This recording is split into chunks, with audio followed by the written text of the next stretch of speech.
ఆంధ్ర తెలంగాణలో తక్కువ ఫీజులతో high quality results ఇస్తున్న ఏకైక సంస్థ తిరుమల్ ఐఏఎస్ ఇన్స్టిట్యూట్. 10 ఫాలో అవ్వను, ట్రెండ్ సెట్ చేస్తానని సినిమాలో కొట్టిన కళ్యాణ్ డైలాగ్ ను తెలుగు రాష్ట్రాల సీఎంలు రాజకీయాల్లో ఫాలో అవుతున్నారు. పథకాల అమల్లో కొత్త ట్రెండ్ సెట్ చేస్తున్నారు. సీఎం చంద్రబాబు ఆ కొత్త ట్రెండ్ ను తాజా రాజకీయాల్లో మొదలుపెట్టగా సీఎం రేవంత్ రెడ్డి దాన్ని ఫాలో అవుతున్నారు. ఇంతకీ ఏంటా ట్రెండ్?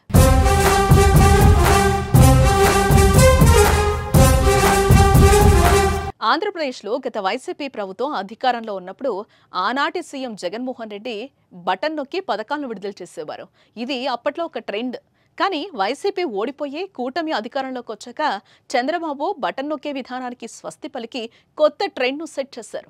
పథకాలు అమలు చేసి వాటిని స్వయంగా లబ్ధిదారుల ఇంటికిళ్లు అందిస్తున్నారు. ఎన్టీఆర్ భరోసా సామాజిక భద్రత పింఛన్ల పంపిణీలో చంద్రబాబు పాల్గొన్నారు. గుంటూరు జిల్లా పెనుమాకలోని ఎస్టీ కాలనీలో ఉదయం 6 గంటలకు వెళ్లి స్వయంగా ఆయనే లబ్ధిదారులకు పింఛన్ అందజేశారు. బాణావత్ పాములు నాయకు కుటుంబం చంద్రబాబు చేతుల మీదుగా పింఛన్ తీసుకుంది.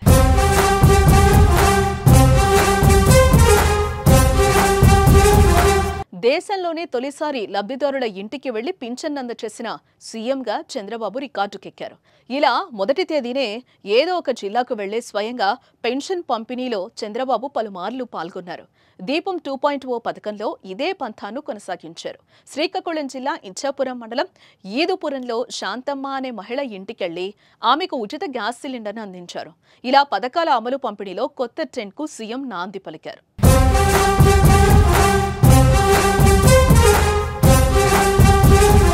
ఆంధ్రప్రదేశ్ ముఖ్యమంత్రి చేపట్టిన ట్రెండ్ తాజాగా తెలంగాణలోనూ రేవంత్ రెడ్డి పాటిస్తున్నారు.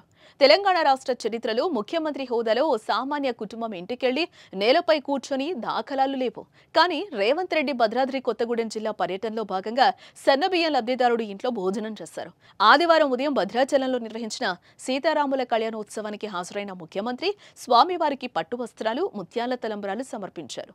అనంతరం సన్నబియ్యం లబ్ధిదారుని ఇంట్లో భోజనం చేశారు.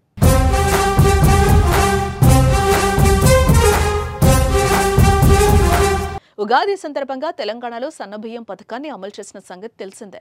రేషన్ కార్డుదారులకు సన్నబియ్యాన్ని అందిస్తున్నారు. ఈ నేపథ్యంలోనే సారపాకలో ఉంటున్న బూరం శ్రీనివాస్ ఇంటికి వెళ్లి అన్నం తిన్నారు. నేలపైన కూర్చొని ఆయన భోజనాన్ని ఆరగించారు.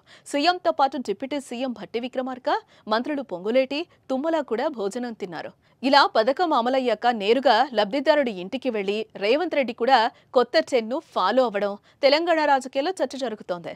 ఈ ట్రెండ్పై మీ అభిప్రాయాన్ని కామెంట్ చేయండి.